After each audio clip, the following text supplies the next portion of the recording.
Alors, je vais peut-être me présenter. Peut-être que vous savez mon prénom. Ah oui, c'est vrai, vous savez mon prénom? Ah, trop bien. Je m'appelle comment? Monsieur. Toi, tu t'appelles Monsieur, du coup. Moi, je m'appelle Sœur Abigail. Abigail, et je viens de la communauté des Béatitudes. Abigail, c'est un prénom que j'ai reçu quand j'ai fait profession. On appelle profession quand on devient religieux et religieuse. Donc mon prénom que j'ai, comme vous, quand j'étais enfant, c'était pas mon prénom, mais j'ai reçu ce prénom qui veut dire, et pourquoi j'en parle? Parce que c'est très lié aussi à Carlo, ça veut dire enfant, la joie du Père. Donc c'est qu'on est enfant de Dieu. Abigail, en hébreu, ça veut dire la joie du Père. Et en fait, si je devais résumer la vie du jeune dont je vais vous parler, c'est qu'il a réjoui le cœur du Père. Mais lequel Père? Exactement. Dieu est notre Père avec un grand P. Et donc du coup, il a réjoui le cœur de son Père du ciel, comme nous, on est appelés à réjouir le cœur de Dieu. Et comment? En vivant avec un grand mot, peut-être que je vais vous expliquer après, la sainteté. Est-ce que je pourrais savoir qui connaît Carlo Acutis? Qui a déjà, alors on va faire un peu des strates, qui a déjà entendu parler de ce nom, juste entendu? Ok. Qui connaît un peu sa vie? On commence à descendre. Et qui connaît vraiment super bien sa vie? Eh bien, on est descendu. Et alors, qui connaît absolument pas, n'a jamais entendu parler? Waouh, super, bah, ça va être une nouvelle découverte et j'espère que ça va être un ami que vous pourrez aussi découvrir encore plus. Aussi, peut-être je vais poser la question pour savoir un peu, parce que je ne sais pas qui vous êtes. Si je vous parle de sainteté, ça vous dit quelque chose ou pas? Alors, levez la main, ceux qui, quand je dis être saint, ça vous parle tout de suite. Ok, d'accord. Être saint, ça parle un petit peu, mais pas tant que ça. Donc on va peut-être essayer de voir un peu ce que c'est, parce que Carlo Acutis va être bientôt canonisé, et canonisé, ça veut dire être saint. Et donc si on ne comprend pas le mot saint, ça va être compliqué de comprendre quel est l'enjeu derrière. Alors Pierrick m'a demandé de venir vous parler de Carlo Acutis, parce qu'il y a eu un événement, il devait y avoir un événement très important fin avril, donc cette fameuse canonisation pour dire que ce jeune-là, qu'on va voir là en photo ici, ce jeune a vécu une vie extraordinaire, mais en même temps toute simple. C'est bizarre, hein, j'utilise des mots un peu paradoxaux, mais il a vécu une vie extraordinaire et en même temps toute simple. Et l'Église veut le donner comme modèle à tous les jeunes. Et donc c'est ça la sainteté, c'est vivre et chercher toujours à faire le bien, toujours à être dans la vérité, toujours à être au service des autres. Et donc, l'Église nous donne des modèles parce que parfois, c'est un peu compliqué pour nous, dans notre vie ordinaire, de savoir comment on va réussir à toujours chercher à faire le bien, à ne pas mentir, etc. Et en fait, naturellement, on a tendance à penser à nous et pas à penser aux autres. On a tendance à parfois cacher la vérité, etc. Et donc, l'Église nous donne des modèles pour dire « et c'est possible de pouvoir vivre dans le bien ». Et donc, il y a un mois, il devait y avoir le pape François. Vous savez ce qui s'est passé dans l'Église, là, il n'y a pas longtemps? Eh bien, j'étais en voyage avec une petite vingtaine d'adolescents de vos âges, là, entre 12 et 17 ans. On était en voiture et on était partis pour aller à Rome. Rome, vous voyez où c'est, Rome? L'Italie, on y allait pour aller voir le pape François et pour vivre cet événement. Et qu'est-ce qui s'est passé il y a un mois? Il est mort. Et nous, on a appris la mort du pape François dans la voiture et on allait le voir parce qu'il allait rendre ce garçon saint officiellement par une grande cérémonie, etc. Mais comme le pape est mort, il n'y a que le pape qui peut faire ça, et ben on n'a pas eu la canonisation. Donc elle est juste reportée. Mais c'est pour ça que Pierrick m'a demandé de venir vous parler, parce que je vais vous faire sous forme de témoignage, vous dire comment ça s'est passé, etc. Donc ça a un peu évolué. Mais je vais vous parler de ce jeune homme. Je voudrais commencer par la citation, donc ça vient de lui. Donc je vous laisse la lire. Est-ce que vous voyez tous? pourquoi les hommes se soucient-ils autant de la beauté de leur corps et ne se soucient-ils pas de la beauté de leur âme? Ça, je pense que ça doit parler à toute personne. Qu'on ait 11, 12, 13, 14, 30, 50, 5 ans, 70 ans, ça nous parle. On est beaucoup à faire attention à notre beauté extérieure, à faire attention à ce qu'on mange, à faire attention à ce qu'on puisse prendre des muscles, à être beau extérieurement. Mais parfois, et même assez souvent, on oublie que ce qui nous permet de vivre, c'est qu'à l'intérieur, il y a un souffle, on appelle ça un souffle de vie, qui nous donne de vouloir vivre, de vouloir faire plein de choses, de vouloir avoir des nouvelles expériences, etc. Et tout ce qui est là, c'est un souffle de vie, parce qu'au fond de nous, dans notre âme, donc l'âme, c'est le cœur, on va dire tout simplement, c'est ce souffle de vie, eh ben, il y a Dieu qui nous habite. Et on l'oublie souvent. Et du coup, on s'arrête toujours à l'extérieur. C'est comme si on allait, je sais pas, on allait voir un magasin qui extérieurement, la vitrine était trop belle, mais qu'on passait jamais la porte pour voir en fait, est-ce qu'il n'y a que la vitrine qui est belle ou à l'intérieur, je vais trouver des choses très sympas. Ben, c'est la même chose avec notre être, notre personne. On s'arrête souvent sur l'extérieur. Oh, cette fille, elle est trop belle, ce garçon, il est trop musclé, il est trop intelligent, etc. Mais est-ce que je connais aussi, c'est une personne qui est gentille? Est-ce que c'est une personne qui a des convictions, qui a envie de faire des choses extraordinaires, qui veut faire le bien? Ça, c'est tout ce qui est dans notre âme. Et donc, Carlo Acutis avait cette phrase pour dire « Attention, c'est très bien de penser à notre corps, de penser à notre beauté extérieure, mais l'important, le plus important, c'est de découvrir la beauté que l'on a dans notre cœur. L'âme, c'est ce souffle de vie que Dieu a mis dans notre cœur pour animer notre corps. Alors, Carlo Acutis, pourquoi on en parle? Parce qu'il est décédé il n'y a pas très longtemps. Bon, peut-être 2006, je ne sais pas les générations là. Vous êtes né en quelle année là? Ah, 2013, oui. 2011, 2012, 2013. 2006, ça fait loin pour vous, hein? Alors, mais en fait, si on regarde, ça fait à peine 20 ans. Et 20 ans sur 2025, c'est pas beaucoup. Donc, on en parle souvent parce que c'est un jeune qui est mort il n'y a pas si longtemps, qui a vécu comme vous. C'est pas comme Saint François d'Assise qui n'a pas connu Internet. Et donc, parfois, on a du mal à... Saint François d'Assise, ça vous parle? Ouais, des vieux saints, des personnes qui ont des moines qui étaient au Moyen-Âge ou des moines qui étaient bien il y a des centaines d'années, parfois ça ne nous parle pas trop leur vie, si on veut découvrir qu'est-ce que c'est la sainteté. Et donc l'Église a parlé de Carlo Acutis, qui est un saint qui a connu Internet, qui a connu les réseaux sociaux. Et donc c'est quelqu'un qui est plus proche de nous. Et donc c'est quelqu'un qui peut être un de nos modèles pour vivre notre sainteté aujourd'hui. Sainteté, quelqu'un peut me dire ce que ça veut dire? Avec les mots que je vous ai donnés depuis le début? Sainteté? Oui. Ça veut dire quoi être saint? Se rapprocher de Dieu, exactement. Et comment on se rapproche de Dieu? Dieu, il est quoi? Et se faire baptiser, oui, ça nous aide, c'est des moyens, ça nous permet de nous rapprocher, mais concrètement, Dieu, il est quoi pour nous? Dieu, c'est notre Père.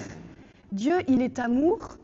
Dieu, il est bon avec moi, parce que si c'est mon Père, il est bon avec moi. Il me veut du bien. Et donc, si la sainteté, c'est se rapprocher de Dieu, c'est devenir de plus en plus bon, de plus en plus vrai, de plus en plus dans la charité, dans l'amour, avec tout le monde. Et c'est ça la sainteté. Et c'est ça le chemin de sainteté qu'a vécu Carlo Acutis, un Italien. Donc 1991, ce sont un peu les dates clés. Il est né à Londres, c'est un Italien, Carlo ça veut dire Charles, et il est mort à 15 ans d'une maladie, d'une leucémie. Donc c'est une maladie du sang qui d'un coup, de manière foudroyante, il est décédé. Dès qu'on a diagnostiqué sa maladie, il lui restait que quelques mois. Et ce jeune garçon était enfant unique. Il était fils unique. Et quand il est mort, ses parents se sont retrouvés seuls. Mais quand il est décédé, juste sur son lit de mort, il a fait une sorte de prophétie. Il a annoncé à ses parents qui avaient du mal à avoir des enfants, il leur a annoncé, mais ne vous inquiétez pas, Dieu veillera sur vous et vous ne serez pas seuls. Quelques années après la mort de Carlo, sa maman avait déjà plus d'une quarantaine d'années, donc ils étaient un certain âge pour avoir des enfants. Elle a eu des jumeaux.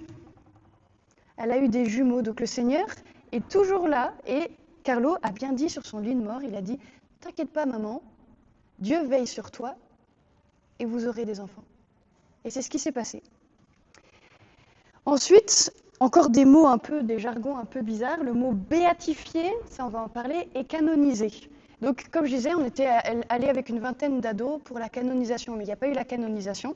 Canonisation, c'est officiellement dire cette personne, elle a vécu, elle s'est rapprochée de plus en plus de Dieu, et son chemin a permis d'être quasiment à la fin de sa vie, tout collé à Dieu. Et béatifié, c'est l'étape juste avant, mais je vais vous en parler un petit peu après vous avoir parlé de Carlo. Donc depuis tout à l'heure, je vous dis que c'est un jeune qui est normal, on peut le voir sur les photos. Bon, elles font vieilles, parce que ça date d'avant 2006, mais ce sont des photos. Là, on ne voit pas, mais il a une caméra, etc. C'est un jeune tout à fait normal qui aimait la vie. C'est un jeune qui était féru des réseaux sociaux, qui était féru d'Internet, qui passait beaucoup de temps sur les jeux vidéo. Donc ça veut dire qu'en soi, faire ça, c'est pas forcément mauvais. Ça dépend dans quel but on fait ça. Mais donc il aimait beaucoup la vie, il avait beaucoup d'amis. Donc là, on le voit, il est là. Il aimait énormément le sport, il faisait de la musique, il avait un club de foot, il avait énormément d'amis à l'école, il était bien aimé parce que c'était un jeune qui avait beaucoup d'humour. C'était le pitre de sa classe, il aimait bien faire rigoler tout le monde. C'était vraiment un bon vivant, il aimait la vie. C'était aussi, comme je disais tout à l'heure, un geek, on l'appelle le geek de Dieu. Bon, le geek, je ne vais pas vous donner la définition, ça c'est plus facile que sainteté peut-être. Ouais, c'est bon. Donc il aimait l'informatique, les jeux vidéo. C'est pour ça que l'Église le nomme un peu comme celui qui est le protecteur de tous ceux qui aiment Internet. Donc on appelle ça le saint patron d'Internet. Comme vous à l'école, ici, c'est la Sainte Famille qui est un peu patronne de l'école, c'est ça, elle appelle Sainte Famille ici. Avec Saint Joseph que j'ai vu là. Donc c'est-à-dire c'est celui qui veille. Et donc Carlo, depuis le ciel, va veiller sur tous ceux qui sont sur Internet, etc. J'en parlerai un petit peu après. Donc un jeune normal, mais il aimait la vie énormément, mais sa vie n'avait aucun sens sans Jésus. C'est dès l'âge de 7 ans qu'il va nous sortir une phrase qui va vraiment être un peu le programme de sa vie. Il a fait son plan de vie, c'était être heureux, je pense comme tout le monde. Donc avoir des amis, jouer au foot, etc., c'était que des moyens pour être heureux. Mais son but ultime, son grand but, c'est de pouvoir vivre tout ça avec Jésus. C'est Jésus qui donnait le sens à sa vie, sinon il n'y avait aucun sens. Être heureux pourquoi? Si c'était pour s'arrêter et puis mourir et puis que c'était fini. Et donc dès l'âge de 7 ans, quand il va recevoir Jésus dans sa première communion, il va dire être toujours uni à Jésus, c'est mon programme de vie. Et ce qui va faire aussi la beauté de ce jeune, c'est qu'il va être fidèle à ce qu'il dit. Il l'a dit à 7 ans, mais ce n'était pas une phrase en l'air comme ça, comme parfois on se dit « Bon, cette année, je passerai que 1 heure sur Internet ou sur Instagram ou sur TikTok par semaine. » Et au bout d'une semaine, vas-y, fini. Notre engagement, lui, il était très volontaire et très fidèle. Il disait une chose et il prenait tous les moyens pour mettre en application. Il savait qu'il aimait beaucoup les jeux vidéo, donc il demandait à sa maman de le limiter dans ça, en disant « Oui, maman, tu m'arrêtes.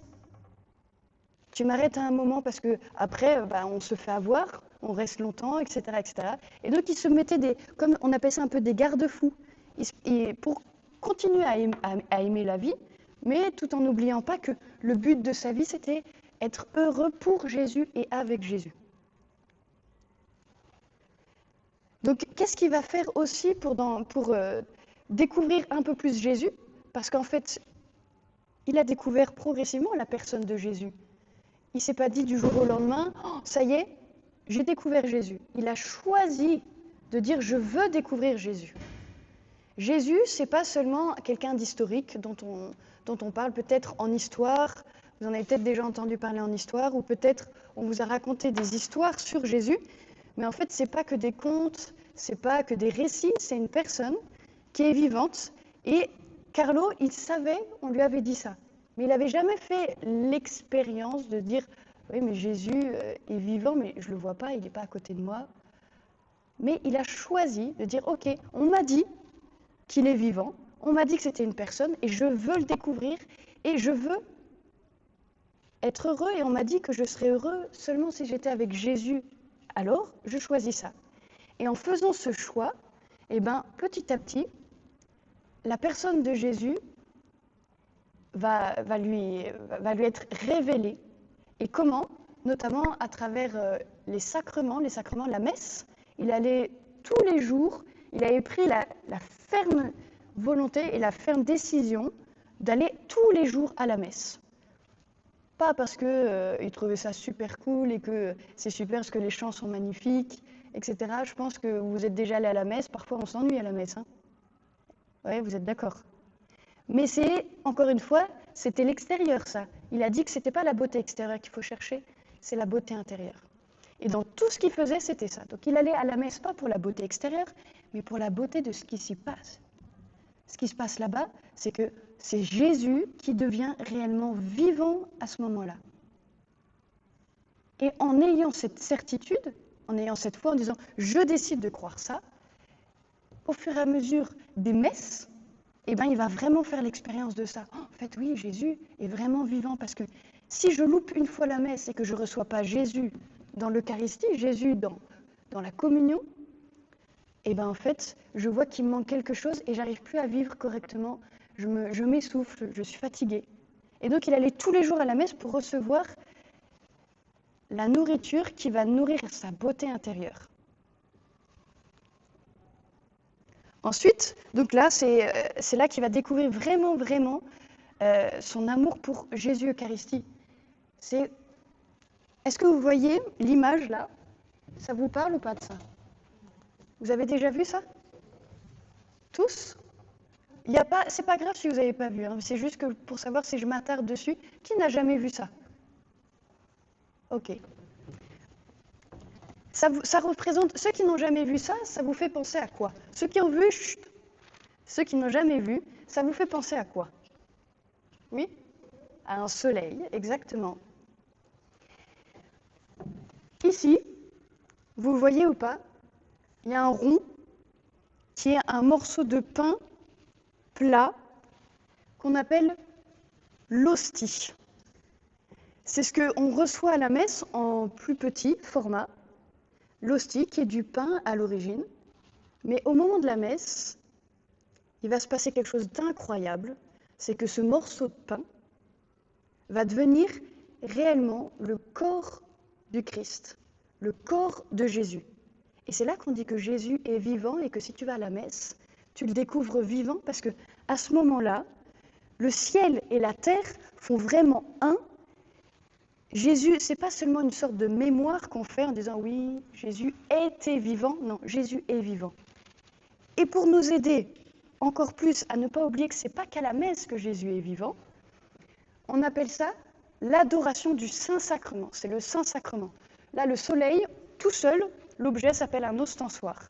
Mais quand on a cette hostie qui est devenue pas seulement du pain, mais qui est devenue réellement Jésus au moment de la consécration à la messe, c'est Jésus réellement qui est vivant, et ben, on appelle ça le Saint-Sacrement. C'est-à-dire que c'est la présence réelle de Jésus. Et Carlo Acutis va faire vraiment la rencontre avec Jésus vivant au très saint sacrement. Avec Jésus qui est là présent, il va se rendre compte que, en le contemplant, en le regardant, comme quand on contemple un beau paysage, on est émerveillé en disant « Waouh !» Lui, en contemplant Jésus, il disait « Waouh ! Dieu est vraiment à côté de moi. Dieu est avec moi. Et Dieu est là pour moi. » Parce que Dieu, il n'en a rien à faire, entre guillemets, de devoir être là. La seule chose qui l'intéresse, c'est toi, toi et toi, et moi. Donc, il cherche tous les moyens pour être le plus proche. Et donc, ça, c'est un moyen que l'Église propose pour être proche de Jésus. Et Carlo va vraiment faire une expérience extraordinaire de ça. Tellement il va faire une expérience de Jésus qui est vivant, et pas seulement dans un soleil. Le soleil, pourquoi le soleil? Parce que ça nous montre que seulement Jésus peut briller dans ma vie. Seulement Jésus illumine ma vie. Comme le soleil illumine ma journée, le soleil qui est Jésus ne s'éteint jamais. Il illumine ma vie, même quand je suis triste, quand je suis dans le noir, quand je vis des épreuves, etc. J'ai toujours le soleil qui est là, présent. Jésus est toujours là. C'est ça que ça me rappelle. Et Carlo fait tellement cette expérience de cette attraction de Jésus qu'il va se dire, mais pourquoi je n'allierai pas le fait que j'aime énormément Internet et Jésus pour le faire découvrir, parce qu'il y en a tellement qui ne le connaissent pas. Il faut que tout le monde le connaisse, tout le monde fasse cet acte en disant je veux découvrir Jésus. Et en faisant cet acte, en étant fidèle à mes engagements, et ben en fait un jour ou l'autre, je le découvre qu'il est réellement vivant. C'est vraiment la personne qui va me donner tout le sens à ma vie.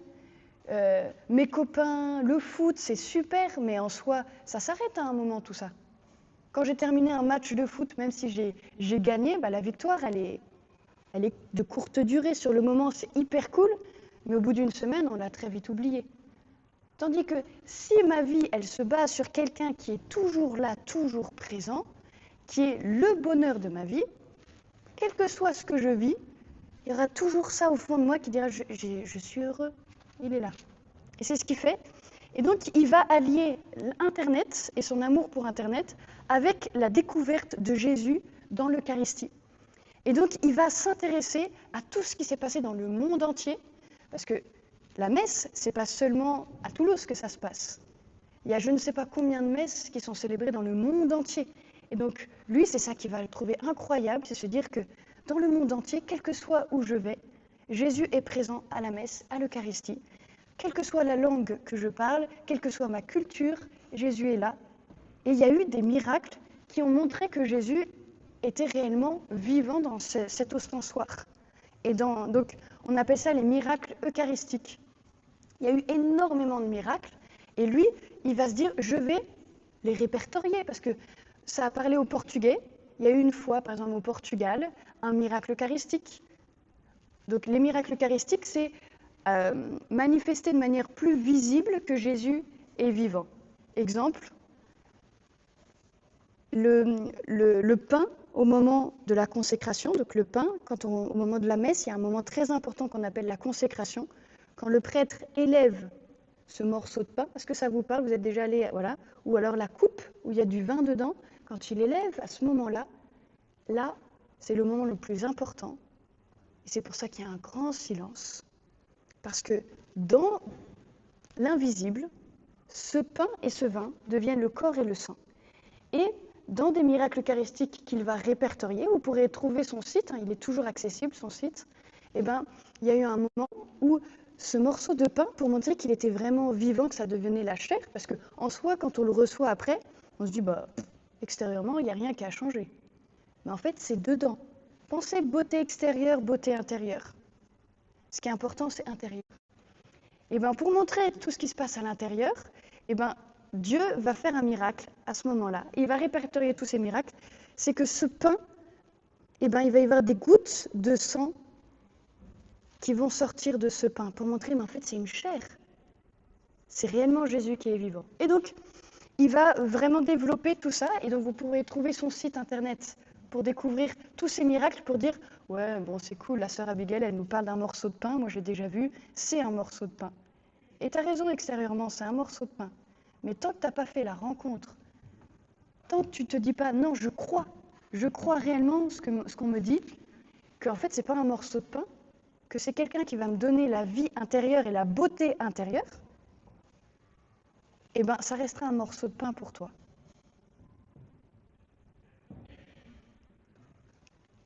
Donc, aussi un autre point important, donc l'amour de l'Eucharistie. Mais l'amour de l'Eucharistie tout seul, passer sa vie devant Jésus comme ça et aller à la messe seulement, en fait, ça ne porte pas réellement de fruits et en fait, ce n'est pas ce que demande Jésus. Ce que demande Jésus, c'est si on reçoit sa nourriture, quand on va à la messe, c'est après aller donner tout ce qu'on a reçu aux autres. Et donc, aimer les autres, tout le temps, tout le temps, tout le temps, être au service des autres pour donner Jésus. Je reçois Jésus à la messe, à mon tour de le donner en aidant par des actes de charité, etc., etc., etc. Et notamment, Carlo, à vos âges, eh ben c'était lui qui venait enseigner au niveau du catéchisme pour parler de la première communion. C'était pas des bonnes sœurs, c'était un jeune de 14 ans, c'était pas une maman qui venait lui parler à des jeunes du même âge, mais lui, il venait parler à des jeunes du même âge pour dire « Écoute, moi j'ai fait vraiment la rencontre avec Jésus, je peux te dire, si tu restes fidèle, si tu continues à croire ça, si tu désires vraiment rencontrer Jésus, il n'y a aucun problème, tu le rencontreras. Peut-être pas au moment où toi tu dis je veux tout de suite, mais au moment qui sera le plus opportun. » Et donc, il va être un peu, voilà, il va enseigner les enfants au catéchisme pour la première communion. Il va donc, je disais, construire un site internet sur tous les miracles eucharistiques. Il va aussi, parce qu'il reçoit tellement d'amour par Jésus qu'il faut qu'il le donne, qu'il le partage. Il ne peut pas garder pour lui tout ça. C'est comme si tout ce que vous connaissez, tout ce que vous apprenez à l'école, toutes ces connaissances, vous les gardiez à l'intérieur et jamais vous les redonniez. Einstein, vous connaissez tous Einstein. S'il n'avait jamais partagé toutes ses connaissances, le monde n'aurait pas évolué. Et ben, c'est la même chose avec l'amour. Si on reçoit beaucoup d'amour et qu'on ne le partage pas, il y a un problème. On le garde pour soi et ça ne va pas. Parce qu'on n'est pas là pour soi, on est là aussi pour partager tout ce qu'on reçoit aux autres. Donc il aidait les pauvres et tout simplement des choses toutes simples. Je suis sûre que vous avez tous au moins rencontré une fois par jour un pauvre dans la rue. Naturellement, et je me mets dans le lot, naturellement, qu'est-ce qu'on fait? On n'a pas envie de voir ça. Alors souvent, soit on regarde nos pieds, soit on continue à discuter avec notre ami, ou avec notre maman, ou avec notre papa. Et en fait, le pauvre qui est là, il nous fait plus peur qu'autre chose. On n'a pas envie, on se dit, il va encore m'embêter, il va me demander encore de l'argent. Mais en fait, la charité n'est pas forcément donner de l'argent. C'est dire, t'existes, t'es une personne comme moi, t'as peut-être pas d'argent, j'en ai, c'est peut-être pas ce dont tu as besoin maintenant, mais ce que je veux te montrer, c'est que t'es une personne qui est aimée aussi, l'amour des autres.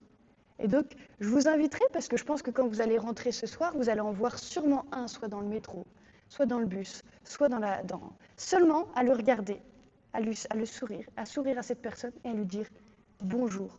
Et en disant seulement ça à une personne comme ça, vous lui redonnez un sens à sa vie en disant en fait, je ne suis pas un objet qui est assis sur le trottoir et comme si c'était une poubelle qui était là comme un objet, mais je suis une personne qui est aussi digne que moi. Et si je fais ça, j'ai partagé l'amour aux autres. Et c'est ce que faisait Carlo. C'est pour ça que c'est un exemple pour nous tous. C'est qu'il ne faisait pas des choses extraordinaires, il ne faisait pas des choses énormes, il faisait des choses qui étaient à sa portée. Mais sourire à quelqu'un et dire bonjour, c'est quelque chose. Comme à la cour d'école, aller voir les personnes qui sont toutes seules à la cour d'école, ou toutes les personnes qui n'ont pas d'amis, ou qu'on dénigre. C'est facile de dénigrer à l'école. Hein. Eh bien, la force de caractère et la force d'amour, c'est d'aller voir ces personnes qui sont toutes seules. Avoir l'audace de dire moi je suis pas comme les autres, je vais pas suivre les autres. C'est pas ça ce qui est important, c'est pas la beauté extérieure de dire qu'est-ce que les autres vont penser de moi. C'est d'aller voir les personnes qui ont besoin encore plus d'amour. Pas qu'est-ce que les autres vont penser de moi. Là je vois une personne qui est toute seule dans la cour, qu'est-ce que je fais? Est-ce que je me moque d'elle? Est-ce que je vais voir mes copains pour qu'encore plus on rigole d'elle? Ou alors je me dis, allez, soit j'y vais tout seul, soit je vais avec mes copains et je vais aller voir cette personne. Et je vais lui dire, t'es quelqu'un. Et toi aussi, tu as le droit d'être aimé. Et ça, il le faisait, Carlo. C'était un jeune normal, mais qui savait où il fallait mettre l'amour. Il disait une phrase que je pense qu'on pourrait garder, c'est que la tristesse est le regard tourné vers soi-même. Le bonheur, et je voudrais rajouter, et la joie, c'est le regard qui est tourné vers Dieu. Je pense qu'on a tous fait aussi cette expérience quand on commence à penser à soi en disant « Oh, je suis moche, oh, je suis nulle ». En fait, ça nous rend tellement triste. Tellement, tellement, tellement triste. Mais quand je regarde le bien des autres en disant « Oh, cette personne, elle est belle, cette personne, elle est intelligente, cette personne est incroyable », eh ben, ça me donne de la joie. Et ce qu'on espère, c'est que toute personne fasse la même chose avec moi. C'est que j'ai besoin d'une personne qui me dit « Mais toi, tu es belle, toi, tu es intelligente, toi, waouh, tu fais vraiment, tu as un art, tu sais peindre, enfin, plein de trucs comme ça. » Ça nous donne du bonheur. Mais quand on pense à soi tout le temps, tout le temps, tout le temps, en fait, on s'enferme dans sa bulle et en fait, on ne se rend pas compte, mais on devient de plus en plus triste. Donc, moi, je vous invite à ouvrir en étant ouvert aux autres, en allant s'intéresser aux autres et pas en allant voir les autres pour rigoler d'eux ou se moquer d'eux, mais en s'intéressant. Et toi, qu'est-ce que tu es? Tu as combien de frères et sœurs, etc. Et discuter pour connaître l'autre personne. Et en fait, ça nous donne du bonheur de découvrir les autres. Et donc, cet amour qu'il avait aussi pour les autres, en fait, on ne va pas s'en rendre compte, mais c'est un peu comme l'effet domino. Quand je pousse un domino, ça pousse un autre, ça pousse un autre, ça pousse un autre, ça pousse un autre. C'est la même chose avec l'amour. L'amour, il est contagieux. Et donc, Carlo venait d'une famille assez riche. Et ils avaient un employé qui était hindou, donc là on le voit en photo, et qui parlait à peine italien. Et il n'était pas du tout croyant, il n'avait pas la foi, etc. Mais Carlo passait du temps avec lui, il le prenait vraiment comme une personne. Il n'était pas comme son employé, son serviteur, qu'il aurait pu prendre cette personne de cette manière-là. Mais l'employé a témoigné en disant « Mais Carlo passait du temps avec moi, comme une personne avec une autre personne. Il s'intéressait à moi, etc. Il me parlait de Jésus, etc. » Et après la mort de Carlo, donc il s'appelle Rajesh Mohour, il est devenu croyant parce qu'il a dit « Mais en fait, l'amour qu'il avait, ça ne peut pas venir de seulement lui. Il y avait quelque chose de plus fort, quelque chose de plus profond. » Et en fait, si on revient dans ma petite boucle, quel est le début de ce mouvement? C'est l'Eucharistie. C'est choisir Jésus. J'ai eu la chance de rencontrer la maman de Carlo Acutis, qui, elle, pas forcément très croyante non plus. Hein. Donc il n'était pas forcément dans une famille qui était hyper croyante. Ils allaient à la messe, c'était plutôt de tradition, par tradition, mais à la maison, c'était Carlo qui parlait de Jésus. Et c'est grâce à Carlo que ses parents vont découvrir que vraiment Jésus, c'est pas seulement quelqu'un qui était bien, mais c'est quelqu'un qui est bien et qui est vivant et qui veut le bien d'eux aussi. Et donc, ce qui va faire le tilt, parce qu'ils ne se sont pas rendus compte de la beauté de leur enfant pendant sa vie. Ils ne se sont pas rendus compte, même si quand on parle avec elle, elle dit qu'il y avait un petit truc, c'est vrai qu'il n'était pas comme les autres, mais en même temps, il aimait tellement les jeux vidéo, il était avec les autres enfants. On ne voyait pas tout ça. Parce que cet amour contagieux de faire un sourire à un pauvre, il le faisait quand ses parents n'étaient pas là, quand il rentrait à l'école, ou quand il était à la cour d'école et qu'il allait voir les camarades qui étaient tout seuls. Les parents ne savaient pas tout ça. Ce qui va faire tilt dans la tête des parents, c'est au moment de son enterrement, l'église était bondée, mais bondée, bondée. Et ses parents se disent, mais c'est qui tous ces gens-là qu'on ne connaît pas? C'était toutes les personnes qui l'avaient aidé, toutes les personnes qui l'avaient protégé, toutes les personnes qui l'avaient remis sur un bon chemin. Il avait beaucoup d'argent de poche et il utilisait cet argent de poche pour aller aider tous les pauvres aussi. Et donc toutes ces personnes sont venues le remercier à son enterrement et quand les parents de Carlo ont vu ça, ils ont dit il y a quelque chose là, il faut qu'on creuse. Et en creusant, ils ont vu tout le bien que leur enfant avait fait. Et ils se sont dit on ne peut pas garder ça pour nous. C'est un modèle pour tous les enfants qui sont là et qui font aussi sûrement le bien en silence. Et pour tous les enfants qui ne connaissent pas encore le bon chemin, qui sont en recherche, et que ça peut être un modèle. Et donc, c'est là qu'ils ont commencé à entamer les démarches en disant il faut que l'Église puisse le béatifier, donc je vais vous parler de ce que c'est la béatification, la canonisation, le mettre sur ce chemin et que officiellement, il devienne un modèle pour tous les jeunes de son âge. Là, je pense qu'il a 11-12 ans. Donc, 4 points que j'aimerais que vous puissiez retenir de Carlo, c'est qu'il utilisait ses talents comme un don pour les autres. Il ne les gardait pas pour soi. Il était doué en informatique, Il ne faisait pas que des jeux vidéo avec, il ne faisait pas que des programmations personnelles, mais il a créé un site internet qui était quand même plus difficile à l'époque que maintenant. Et donc, il a mis ses talents informatiques au service des autres. Pourquoi? Pour faire découvrir Jésus à toute la terre, à travers ce moyen d'Internet. Parce que tu sois en Chine, au Japon, au Portugal, au Brésil, tu peux avoir accès à son site. Deuxième, c'est qu'il a choisi, j'insiste vraiment sur le mot, choisi de faire sa vie avec Jésus. Et c'est en choisissant de faire sa vie avec Jésus qu'il a commencé à aussi découvrir qui était réellement Jésus. Mais si je ne fais pas ce premier pas, Jésus il me laisse libre. Il ne va pas me forcer à avoir une relation avec lui. Il ne va pas me forcer à le découvrir. Il ne va pas me forcer à vivre avec lui. Par contre, il m'attend. Et lui, il avait compris ça. Il a choisi de faire sa vie avec Jésus. Troisième à retenir, c'est l'Eucharistie. C'est l'importance de recevoir l'amour de Jésus à la messe et à l'Eucharistie pour pouvoir aimer les autres. Parce que sinon, à un moment, si j'aime les autres qu'avec mon amour, au moment on s'essouffle, on se fatigue. Mais l'amour intarissable, l'amour qui est infini, c'est Jésus, c'est Dieu. Et donc, j'ai besoin de le recevoir quelque part, et je le reçois en particulier à la messe. Donc, pensez-y la prochaine fois que vous irez à la messe, pensez à Carlo et pensez à ce que je vous ai dit. C'est que, ok, extérieurement, ça m'ennuie, mais pensez à tout ce qui se fait dans l'invisible. Et que dans l'invisible, le ciel et la terre sont là. Et que Jésus va devenir présent au moment de l'élévation. Donc pensez-y à ce moment-là. J'espère que vous penserez pas à sœur Abigail, mais vous penserez à ce qui a été dit en disant oh, c'est Jésus qui est là. Et quatrième, c'est parler de Dieu et témoigner de son amour à tous. Quand j'ai découvert quelque chose, j'ai du mal à le garder pour moi. Quand j'ai découvert, quand j'ai appris des nouvelles connaissances, j'ai du mal à garder. J'ai envie de le partager à mes parents, j'ai envie de le partager à mes amis. Oh, vous savez quoi, j'ai appris ça. C'est la même chose avec Jésus. Il ne pouvait pas garder pour lui tout ce qu'il découvrait et tout ce qu'il vivait avec Jésus. Il fallait qu'il en parle de tout cet amour. Il fallait qu'il en parle de toute cette vie avec Jésus qu'il a transformée. Alors on arrive sur ce point. Pourquoi Carlo il a été béatifié et il va être canonisé. Donc pour l'instant on ne sait pas quand est-ce qu'il va être canonisé parce que le pape François est mort. Mais il va y avoir sa canonisation avec le pape qui s'appelle maintenant, il s'appelle comment?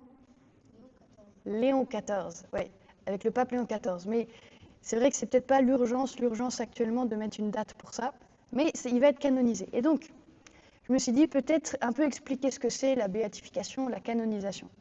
Alors la canonisation, déjà, pourquoi? On va laisser tomber le mot canonisation, parce que même les plus croyants ont du mal à comprendre le mot canonisation, ça vient du latin, etc. etc. Donc on ne va pas s'appuyer sur ça, mais comprendre pourquoi on canonise, parce que canoniser, ça veut dire rendre saint. C'est dire, cette personne, l'Église le dit officiellement, on reconnaît qu'il est saint. Qu'est-ce que ça veut dire être saint? Saint, ça veut dire quoi être saint? Il y a eu un garçon qui était là, mais qui est parti, qui l'a dit. Oui? S'approcher de Dieu. S'approcher de Dieu, comment? En faisant le bien dans sa vie. Plus on fait le bien, plus on aime, plus on se rapproche de Dieu, parce que Dieu est bon et Dieu, il est amour. Donc si je fais tout ce qu'il est, je m'approche de lui. Dieu est bon, donc je vais faire le bien. Dieu est amour, donc je vais aimer, et plus je fais ça, plus je me rapproche de Dieu. Et donc, l'Église a reconnu que chez lui, c'était ça. Et donc, le principe de la canonisation, c'est de dire qu'on est tous appelés à se rapprocher de Dieu au maximum, à faire le bien, à aimer, etc. Donc, je vais passer facilement. Mais c'est pour nous donner un exemple. Dire, toi, dans ta vie, tu as l'impression de ne pas avancer. Mais regarde, tu as d'autres modèles qui te disent, mais tu peux avancer. Et donc, tu peux les prendre comme exemple. Exemple, Carlo, qui souriait aux pauvres, qui passait du temps avec lui, 2 minutes, mais qui, en prenant ce temps, disait à cette personne, tu es aimé et tu es une personne. Tu n'es pas un objet qui traîne sur le trottoir. Et ça, c'est un exemple, un modèle pour dire, moi aussi, en fait, je peux le faire. Ensuite, le processus de canonisation, c'est qu'on va faire simple. Carlo, il est mort. Carlo, il est mort. Sa maman s'est rendue compte qu'il y avait quelque chose d'incroyable au moment de sa mort, parce qu'à l'enterrement, il y avait du monde. Donc, elle a creusé pour voir qu'est-ce qui faisait qu'il y avait autant de monde. Et donc, elle va découvrir tous les actes de charité, tous les actes d'amour, tous les actes d'espérance, tout ce qu'il a fait aussi, tout ce qu'il a fait. Donc, elle va se rendre compte qu'il a eu une vie exemplaire. Et elle va donner un peu ce document, elle va aller au Vatican et elle va déposer ça en disant « Écoutez, je crois qu'il y a plein de saints qui sont partout, mais je veux que mon petit garçon puisse être reconnu comme un bon exemple parce que je pense que ça peut être un exemple pour les jeunes d'aujourd'hui. » Donc l'Église reçoit le document, le dossier, elle va regarder, elle va l'éplucher, elle va dire « Est-ce que vraiment on a besoin ?» Oui, il y a plein de saints qui n'ont pas le titre de saint officiel, mais qui ont vécu très proche de Dieu. Mais alors, est-ce que lui, il va être un bon exemple pour les jeunes d'aujourd'hui? Il aimait les jeux vidéo, c'était un geek, ça peut être un très bon exemple aujourd'hui. Alors, on va creuser pour voir s'il était vraiment avec une vie exemplaire. Et donc, l'Église demande pour la canonisation qu'il y ait 2 étapes avant. La première étape, ça s'appelle être bienheureux, c'est la béatification.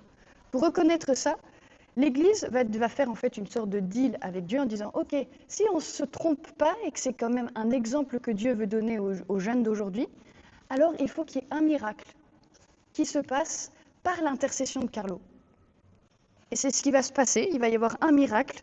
Le premier miracle, c'est un petit garçon, je crois que oui, c'est ce petit garçon, Mathéus, qui souffrait d'une grave malformation du pancréas et donc qui était très malade. Et ses parents ont prié Dieu, mais en passant par les mains de Carlo, en disant « Carlo, toi qui es un bon exemple, toi qui es proche de Dieu, est-ce que tu peux intercéder? Est-ce que tu peux parler à Dieu à notre place et lui dire de faire quelque chose pour notre enfant ?» Et donc ils vont prier Carlo, pas pour s'arrêter à Carlo, mais ils vont prier Carlo pour que ce soit un intermédiaire pour aller à Dieu. Et c'est ce qui va se passer. Mathéus va être, alors que les médecins ont dit qu'il allait mourir, il va être miraculeusement sauvé et il va continuer à vivre. Ça, c'est la béatification. Et après, il faut un deuxième miracle pour être canonisé. L'Église a besoin aussi de savoir si le Seigneur est vraiment d'accord avec ça et s'assurer de ça. Donc pareil, il va y avoir des prières, donc des familles, des jeunes, des moins jeunes qui vont prier l'intercession de Carlo. Et il va se passer une autre canonisation. Il y a un problème dans mon truc, mais c'est pas grave. Là, ici, canonisation, c'est cette jeune-là, Valeria, qui va se faire percuter. Elle était à vélo par une voiture. Elle avait 21 ans. Et c'était en Italie. Et elle va se faire percuter par une voiture. Et elle était dans le coma. Et elle avait la boîte crânienne totalement déchiquetée. Et sa famille a prié l'intercession de Carlo en disant « S'il te plaît, Carlo, fais quelque chose, demande à Dieu de faire quelque chose si c'est la volonté de Dieu. » Et elle va être miraculeusement sauvée aussi. Et donc ce sont les 2 miracles, il y en a eu sûrement d'autres, mais ce sont les 2 miracles qui vont permettre ça. Et je vais terminer par un truc parce que je vois que ça tourne et tourne. Je ne sais pas si vous avez vu quelque chose qui est sur la table. Est-ce que ça, vous connaissez ça? Cette petite boîte-là? Non? Ça s'appelle un reliquaire. Dedans, je vais vous expliquer, n'ayez pas peur. Dedans, il y a un petit reste du corps de Carlo. Ce sont les cheveux de Carlo. Alors on se dit, c'est quoi ce truc? Parfois, il y a des morceaux d'os. On se dit, qu'est-ce que c'est que cette chose-là de garder des restes de morts dans une petite boîte en or, comme ça? L'Église, c'est une sorte de proposition que l'Église donne de pouvoir avoir aussi, ça s'appelle une relique, de garder dans une boîte un reste d'un saint, d'un modèle, parce que ça nous permet encore plus de nous connecter à la réalité, de se dire il a été vraiment vivant et il y a encore possibilité qu'il soit encore vivant dans le ciel. La relique, ça permet de dire que celui qui est mort là, Carlo, il n'est pas mort totalement, il est mort sur terre, mais il est encore en vie au ciel. Et que par son intercession, je peux continuer à prier Dieu et il est encore vivant. Et donc la relique, ça permet de matérialiser et aussi de rendre visible, de se dire, ok, sur terre, il est mort. Mais en fait, si je le prie, c'est qu'il est vivant. Et donc une relique, un morceau d'os, un morceau, là ce sont des cheveux, ça nous permet de nous connecter à lui, beaucoup plus simplement que de se dire Carlo, il est où là? Et donc une relique, ça nous permet de visualiser, de se dire en fait oui, c'est comme, je ne sais pas si on va voir le corps de Carlo quelque part, je ne sais pas si je l'avais mis, oui là. Pareil, le corps de Carlo, il est exposé. Pourquoi? Pas parce qu'on se dit, mais pourquoi il le montre mort, c'est atroce. Mais se dire, mais en fait, là, là, je ne sais pas si vous avez cette impression, quand on est allé avec les jeunes il y a 3 semaines, quand on est allé le voir, ils ont dit, on dirait qu'il dort. En fait, ça nous montre que, ok, sur Terre, il n'est plus en vie, mais qu'il est toujours vivant au ciel. Et que je peux visiblement voir sa présence en se disant, oui, en fait, Carlo, là, je vois que tu es endormi dans la mort sur terre, mais que tu es encore vivant. Et donc, on a ces reliques pour vous permettre aussi de vous connecter aussi à lui et de se connecter au ciel. Ça permet, c'est pas une adoration comme le Saint-Sacrement qu'on a vu, c'est pas du tout la même chose, même s'il y a de l'or, absolument pas. C'est seulement pour une forme de dignité, de dire que cette personne est sainte et elle a la possibilité d'être honorée, vénérée, on dit, mais pas adorée. Donc je vais terminer par ça, parce qu'après vous avez école, donc encore classe. Peut-être par vous inviter peut-être ce soir, ou pendant une petite pause entre 2 cours, de penser à Carlo, et peut-être de demander son intercession pour une demande particulière. De demander, je ne sais pas, si vous avez quelqu'un de malade dans votre famille, si vous avez quelqu'un qui est en train de traverser une épreuve ou quelque chose comme ça, c'est de demander son intercession. Donc on se souvient, c'est une médiation pour aller à Dieu. Et bien Carlo, toi que l'Église honore, toi qui as une vie exemplaire, ou peut-être seulement parler de moi aussi, aide-moi à faire le bien. Et donc pensez à cette relique, pensez à sa phrase aussi, qui dit de découvrir plutôt sa beauté intérieure que sa beauté extérieure, prendre soin de sa beauté intérieure. Et sa beauté intérieure, c'est prendre soin de faire le bien. Ça me permet d'accueillir encore plus le bien, de faire des actes de charité, d'amour. Ça me permet de découvrir que moi aussi j'ai beaucoup d'amour dans mon cœur. Et donc de demander son intercession. Et avant de partir, si vous voulez bien prendre une petite phrase, on va dire que ça va être la phrase de Carlo pour vous. Il avait plein de petites punchlines comme ça, des petites phrases qui permettent de méditer et de réfléchir un peu à ce qu'il dit. Et je vais terminer par ça. C'est une phrase qui est très connue de lui. Il disait que tout le monde naît comme des originaux. On est tous uniques. Mais beaucoup meurent comme des photocopies. Alors, c'est un peu philosophique, sa phrase. Mais ce qu'il veut dire par là, c'est que, encore une fois, c'est lié à la beauté extérieure et la beauté intérieure. C'est qu'on est tous uniques. Il n'y a personne qui est comme Sœur Abigail, il n'y a personne qui est comme toi. Même si tu as 2 yeux comme moi, même si tu as une bouche comme moi, et que tu parles comme moi, on n'est pas du tout pareil. On est unique aux yeux de Dieu. Il nous a créés de manière unique. Et il veut qu'on garde cette unicité, être unique toute notre vie, découvrir ce côté unique. Mais très souvent, qu'est-ce qu'on fait?